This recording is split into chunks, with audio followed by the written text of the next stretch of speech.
After high school many years ago, I was in a bad place.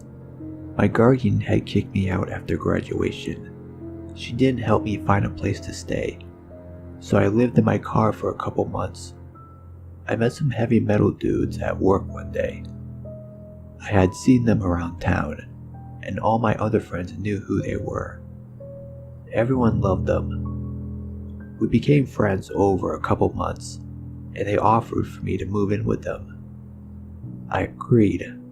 Looking back now, I wish I had just stayed in my car. My two main roommates were brothers named Andrew and Seth. They were in a band. They also believed in the occult and anything of that sort. I never really believed in that stuff, but I'm not one to tell someone what they should believe.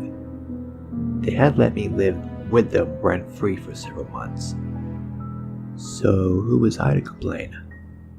Being the only female in a house full of young men, I was always looking over my shoulder.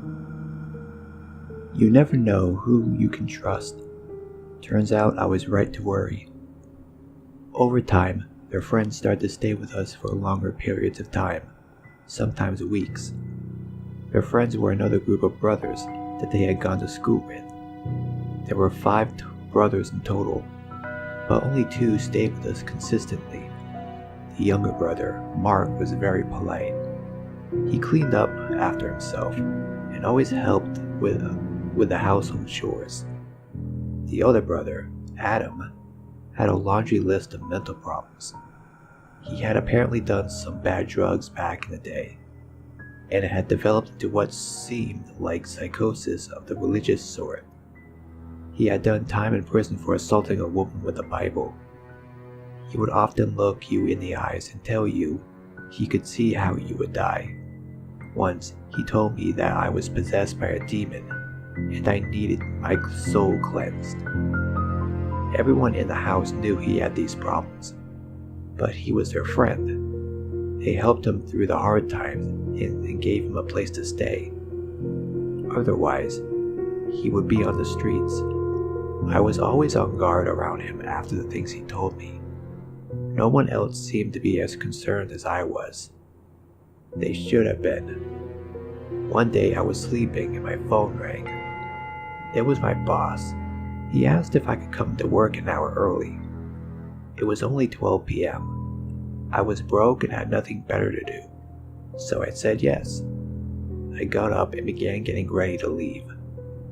I walked out into the living room to see Mark and Andrew sitting on the couch, while Adam sat on the floor by the TV.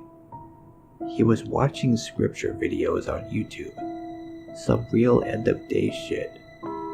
That was fairly common, so I went about my business.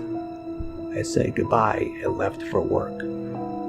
My shift at work was almost complete when the phone rang. My boss answered, handed the phone to me and said, "For you." I was just a cashier, so I assumed it was a friend that couldn't reach me on my phone.